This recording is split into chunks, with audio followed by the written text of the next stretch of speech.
Here's an interview last year where a reporter asks him, are you going to release these files or these files or these files? It's very telling. What is that all about? Well, the interesting thing is, well, Dan Bongino and Pam Bondi and Kash Patel and others, Mike Flynn, you remember him, the erstwhile national security advisor in Trump's first term?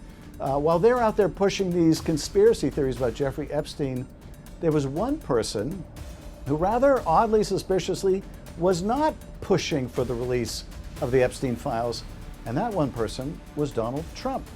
So Trump, who is no stranger to conspiratorial thinking, never someone who shies